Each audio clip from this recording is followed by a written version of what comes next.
steps it's for the final release. Okay, alright. Sir, are you okay? Sir, are you okay? No. Can you hear me?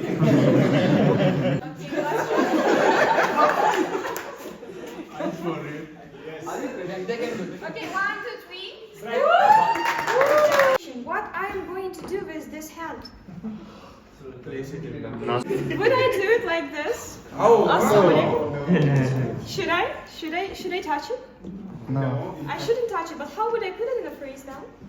Like how will you check the breathing? There's chest on the chest. First of all, you need to observe the chest elevation. If the chest is elevated. What do you think? Why do we need first aid? Any guess? I think it's general knowledge for everyone to be known, just in case if there is like on the spot there is no doctors or nearby hospitals. This is a set of basic and urgent actions, and it's not a type of medical care. And we needed to reduce the harm and danger and stress, panic, infections, also to provide the emotional support. We have to follow this certain algorithm. First of all, we have to ensure our own safety because we don't want us to be one of the sufferers. And second of all, we ensure the patient safety. We are in the case of if the person is not conscious and is not breathing. First of all, we have to find the center of the chest. How we do that? There is a line connecting the two nipples, and there is a midpoint of that. And by heel of our hand, we place it here, and we place our another hand on top of it. You can do like this. Or you can interlock your fingers and put it in the center. After that, you have to do compressions. You have to do 2 compressions per second and do it to 1/3 of the chest. Also, your elbow should be straight, your hand should be straight, and with the force coming from all your body, you do the compressions. So 1 and 2 and 3 and 4 and 5. So you do this 30 times, 30 compressions, and then you do 2 rescue breaths. To do this rescue breath, you have to tilt the head, lift the chin, open the mouth, and then pinch the nose, and then give 2 blows to the mouth. So 1, and you check the breathing. 2, you check the breathing. So you will repeat like 30 compressions and 2 rescue breaths.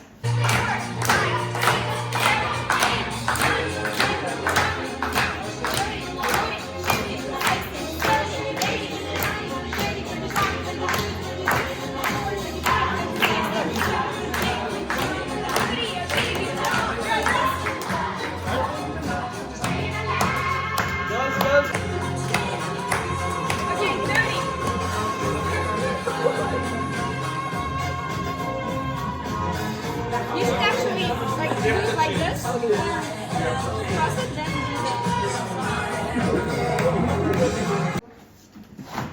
We do with 2 fingers, again at the center of this chest. And for the drowning victim, depending on the age, if the person is adult, then we do with both hands. If the person is teen, then we do it with 1 hand, and the infant we do it with 2 fingers. Again, in the case of infants, and the drowning victim, we have to do 5 rescue breaths before doing the CPR, and that's it. why do we do 5 rescue breaths before? How do you think? Why not for adults? Maybe their lungs are not that strong. Yeah, but that's not the reason. All right. The answer is actually that the teens and infants, they have like short lungs and short body, body volume itself. So they have like less amount of oxygen in it. 3, 4, 5, 6, 7, 8, 9, 10, 11,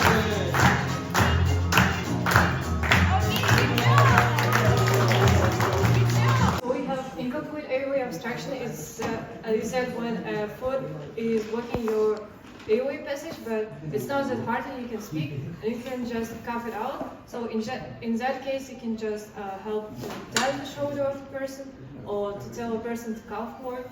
And we will be talking about complete airway obstruction. It's when we see that a person is choking hard and she cannot speak. Are you okay? No way. She cannot answer And us. she cannot speak and we can just But if she would follow answer, directions. that would be incomplete one, and we just leave them as they are. Tell them to cough more. That's it. Okay. So we ask, can I help you? And we see some agreement in her face, in her actions. And in this case, so we need to bend her a little bit, and we need to give her 5 back sliding motions. And then you need to do a Heimlich maneuver. So for that, can you all find your diaphragm? Please find Yeah. diaphragm, all of you. It's right after your ribs. Okay, so we need to put our hand on that point, and we need to do like 5 pushes upwards. So we do a pressure, so the blocked foot will go upwards. Yeah. It's internal. How would I know if the person has internal bleeding? Bruises, bluish. Okay, yeah, Bruises. bruising.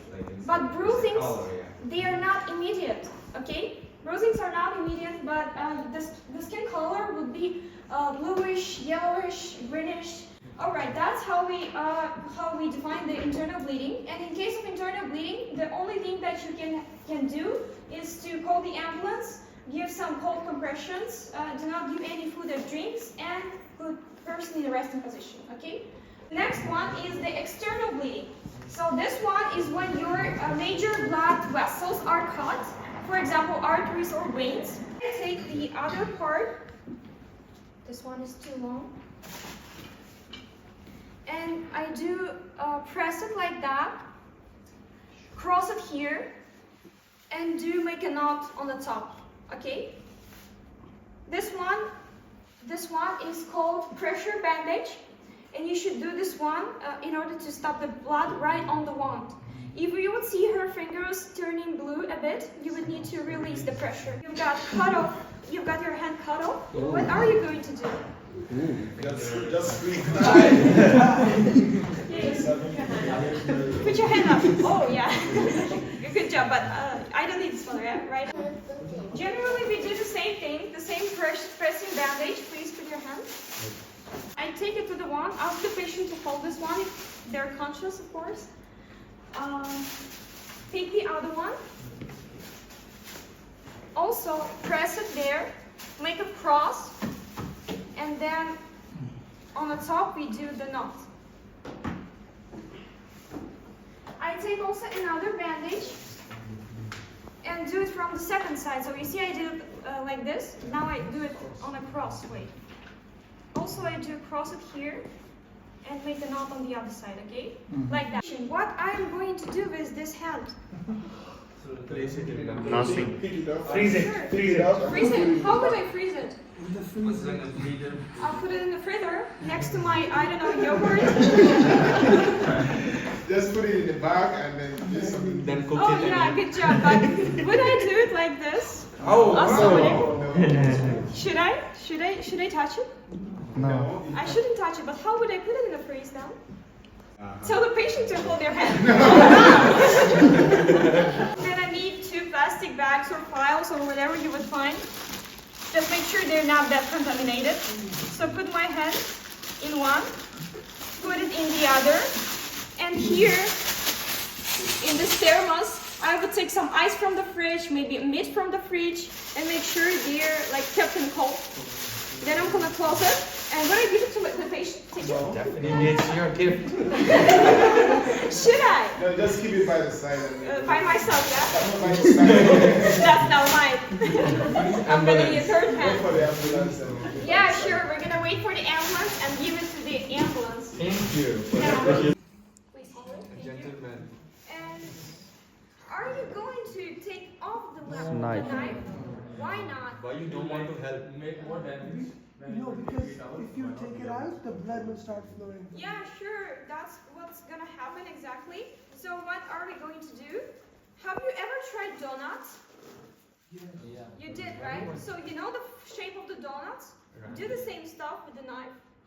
Put it like that, in a donut form. Ask the patient to hold it. The top, like that. Very tight. Yeah, very tight. You need to stabilize it. So it's And from the bottom, like that, okay? 2 times, so the knife would not fall out. And in this position, we are waiting the ambulance with the patient, okay? The knife should be there, right? What? The knife should be there. Knife should be there, yeah. Okay, take it, stab yourself. Oh yeah, that's Yeah, this very is good one very position. important Who one. wants to do this challenging task? Okay. Please come. First step, what are you going to do? While he's holding the knife, I will make. Donut, okay? Yeah, make a donut. Okay. Then, are you going to choke him like that? Man. Are you going to do this? One question. If you will bind them like that, That was he what I will was choke. going to do actually. Well, what you should do is take the other hand, put it like this, and then hold the hand. I'm not controlling my hand. I want you. I'm You have. Okay, You don't and want then, anything. yeah, do it like this. But generally, in this case of injury, the person would probably be dead, so that's the useless case for you. But we're just challenging it, okay? But you are a good man, so you want to try At least. Yeah, sure. Yeah, like that. So any type of injury that we've got on the neck, we should place the hand in order not to make the person choke, okay? Okay, good job. Thank you so much. Go and like casual splint. Do you know what a splint is? Splint. What is splint? Splint, supporters actually. Yeah, supporters. Yep. Take the other person's hand, okay? For example, place your hand like that. No, the other one. Try and base. Yeah, like that. Okay? We make the rectangle. Then please. Not on the joint, not here, in the center. Yeah, you should put your hands in the center, okay? Not on the joint. And then the girls are going not on to the joint. hold me like that. Okay? Please, 1, 2, 3. Very good. Someone wants to try it? Okay,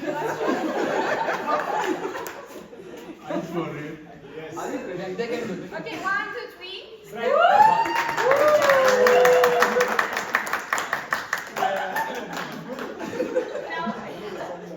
Call out that person, sir, madam, are you okay? Do you hear me? Sir, madam, are you okay? Do you hear me? The person is not responding, so we will assume that the person is not conscious. At this time, we have to call the ambulance. So to call the ambulance, we have to follow the certain instructions as well. So we have to say the exact location, the incident details, like for example, the car accident happened. Third one, we have to tell the patient's conditions. So in that case, the person is not conscious. After that, we have to say if that person is breathing or not. To check the breathing, we press the head and lift the chin. And then we lean on, and using our 3 senses, so the vision, hearing, and touch, we have to check the breathing. We have to check the chest is rising and falling. We have to hear the sounds of the breathing, and we have to feel the air coming out. So we count for 10 seconds, and during this 10 seconds, there should be 2 complete breaths. In this case, let's assume that the person is breathing. Why proceed now? Somebody that's our Lie straight. Lie straight. Now this is going. Don't proceed. Okay. Bro, you are about to die. You are proceeding. So we have already figured out that the person is not conscious and he is breathing. In that case, we go with the recovery position. So first of all, we come closer to that person and align their body and remove any items or accessories that might interfere during this recovery position. Are you okay? No. Then, maybe he is? Who knows? He's deaf. Yeah, that's the point. Maybe he's the deaf, he can't hear me or Hamzan, and then we need to come closer and we need to Tap their shoulders. yeah, like this and- or like this. Yeah, and ask the question again. Sir, madam, are you okay? Madam, are you okay? So He's the not person okay, is definitely. not responding. So what we will check then? What we will check? Breathing. So, like how will we check the breathing?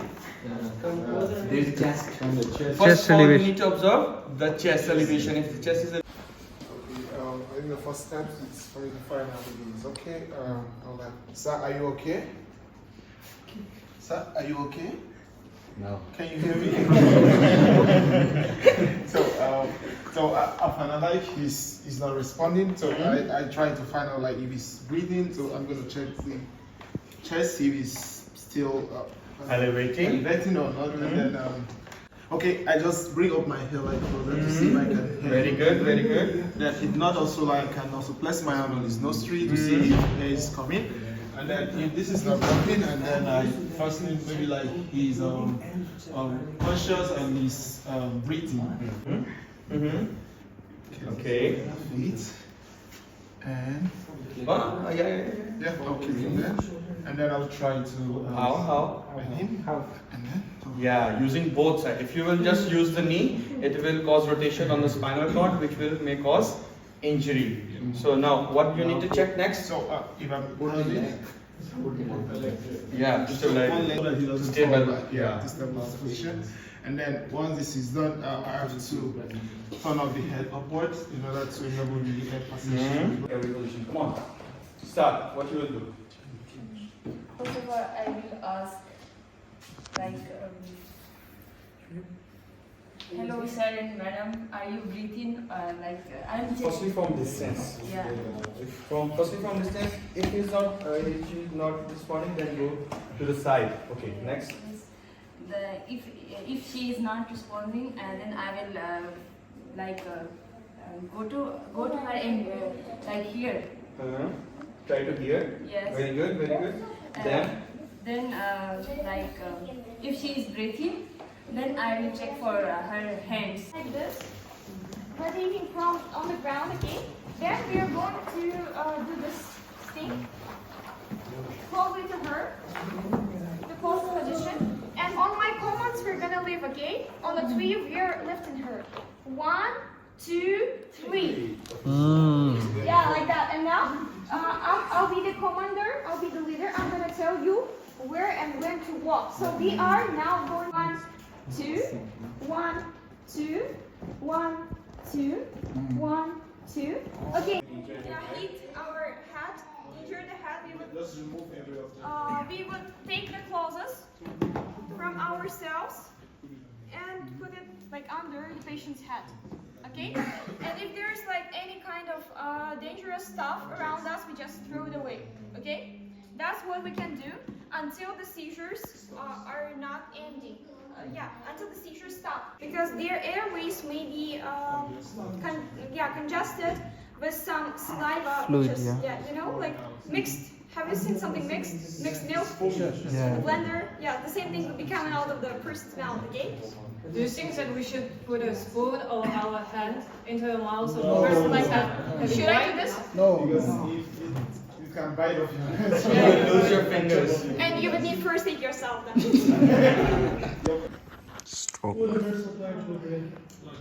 Okay, lack of oxygen to the brain. Thank you, doctors. So, basically, the stroke is the brain tissue death due to the lack of the oxygen. Okay, and how it happens? Basically, we have a hemorrhage in our brain due to the rupture of the blood vessels inside, or we've got vascular blockage. So when we've got vein or artery blocked by the trunk, by the clot. How do we recognize this condition? Basically, we've got our fast technique. We would ask a person to smile, and what's gonna happen? Bill's pulse. Yeah, sure, only one part of the face would be moving, like this. Okay? The other one won't be smiling. We would ask the person to raise their arms, like that, and in case of stroke, they would only raise their one arm, okay? And we would ask them to speak, and they would be having a hoarse speech. You know what is it? Slur, yeah. Slur speech. Good job. And then Slurry, like the last thing is time. I put here 1 or 3 immediately after we've recognized why.